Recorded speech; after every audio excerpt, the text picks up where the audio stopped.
Well, hello folks, welcome back to the channel. I'm making this video. It's just gone 7 a.m. on the 19th of May, Monday the 19th of May 2025, and I want to talk to you today about holidays. Yes, holidays.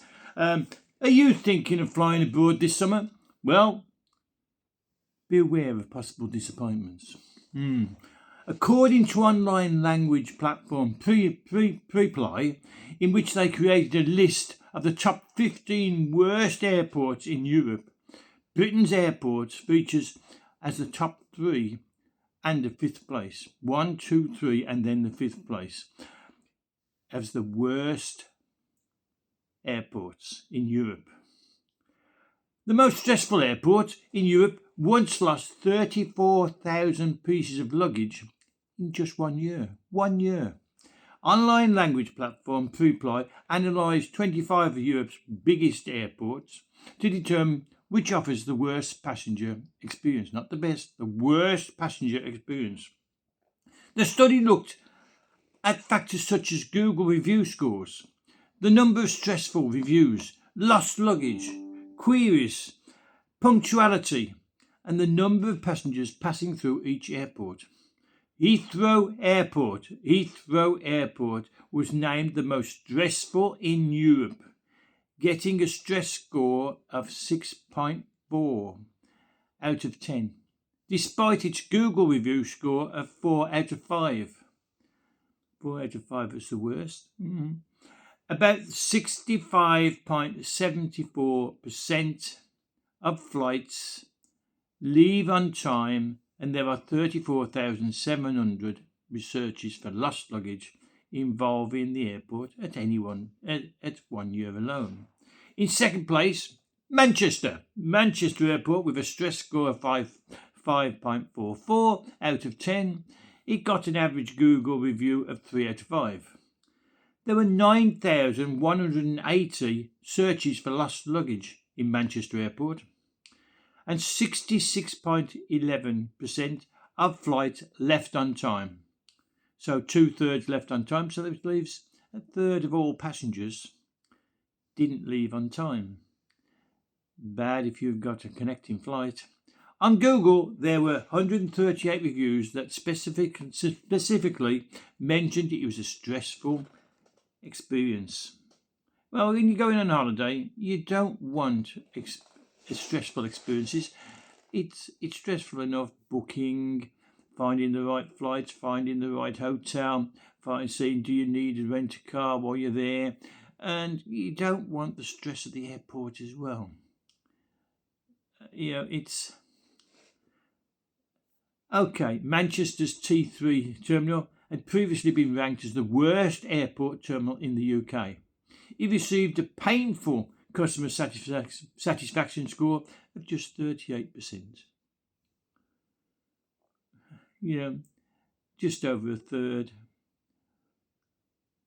Europe's 15 most stressful airports and their average score out of 10. I'll tell you what they are. Number 1, Heathrow, London, UK, 6.4 dissatisfaction out of 10.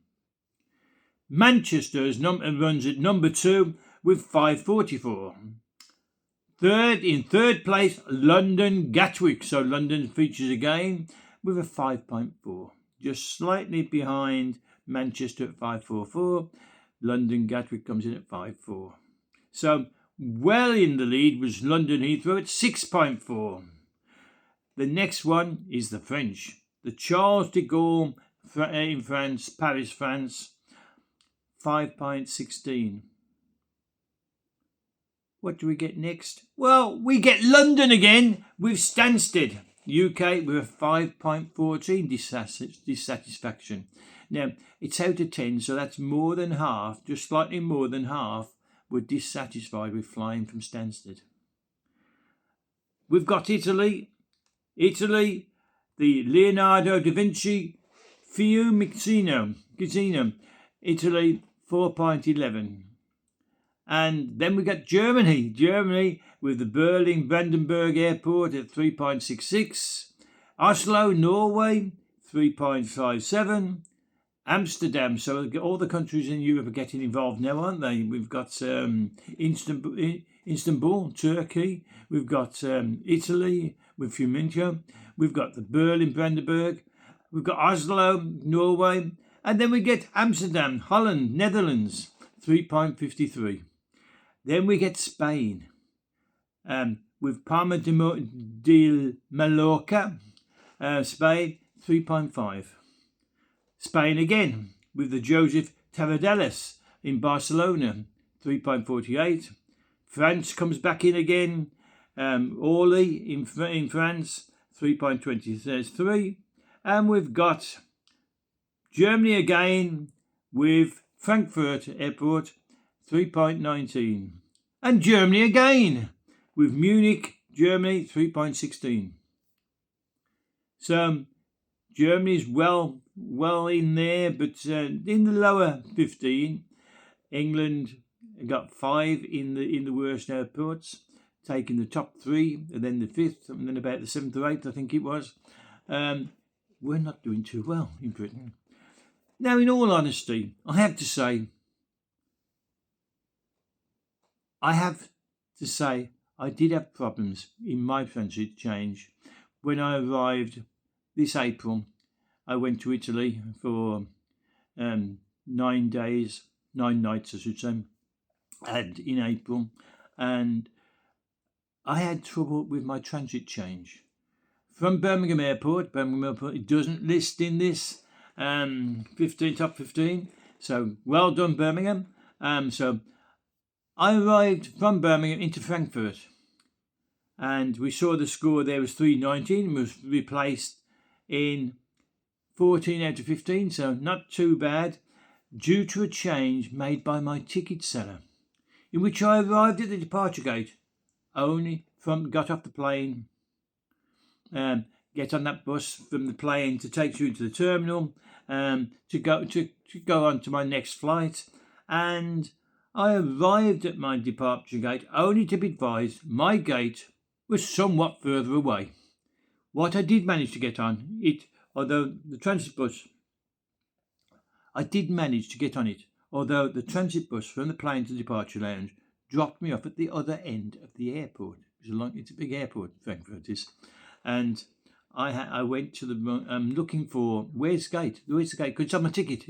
Where's the gate? And when I finally got there, the people there were not helpful. I get up to the police who look at your passport, and he says, "You're at the wrong gate. It's the other end." And so I had a mad rush. Now, considering I've only got 37% of my left ventricle of my heart left, and I'm on my second replacement hip, I did not want the rush. I got there wet with sweat. I gotta be honest, and I got to the gate 41, and they said no, and it had got going on to Fomento Airport in Italy, but they said no, your flight is not at gate 41 that's on your ticket, and they write on it 47, and I have to rush further down, and I'd got 20 minutes to get on the plane, and I was worried about my luggage, but it arrived in Italy on time, so that was okay. But it was a stressful time, as you can imagine, thinking, "Oh, I'm at the wrong end of the airport. Now I'm at the wrong gate. Now where's my luggage?" We got there. So my flight from Frankfurt took me to Leonardo da Vinci's Fiumicino in Italy, and it's placed, and that's in Italy. It's placed at 4.11, placed in 7th place as stressful airport. There were no problems with the airport itself, but my pickup ride was unable to get to me outside the terminal, and she had to park illegally and run down to greet me. And then we had to run to the car with my baggage, hoping she hadn't been ticketed by airport security staff or the police that were roaming around the airport and parked there. Admit the one I spoke to, the policeman I spoke to, he didn't speak English, but it turned out he wasn't, although he was using his police car, and it was a plainclothes car, but he got the light, the blue light, and he was in uniform. He was picking people up. Obviously looked like family. So this airport in Leonardo da Vinci in Italy, it allows free use of the internet service, which made it possible for me to contact my friend to tell her where I was standing. And this was a valuable point in their favour, as you can imagine. So, all in all, it wasn't too bad. But yes, Frankfurt did worry me. It did give me stressful time, but it was 14 out of 15 when you don't want to be up at number one there. So that was okay. And Da Vinci, which according to them was a bit more, it was 7th place. I didn't find it a problem there. It was a nice airport, nice staff. So have you had problems at your airport? Have you been stressed out at the airport? Which airport and why? Let us know, and so that we've got a warning when we're going to these places, just what's going to happen to us. So until my next post, thank you for coming. Don't forget to subscribe. It doesn't cost you a penny, so you might as well just subscribe. And if you like these short broadcasts, this one's less than 12 minutes, so please press the like button. Comments, please. So until the next one, see you later. Bye for now. Bye.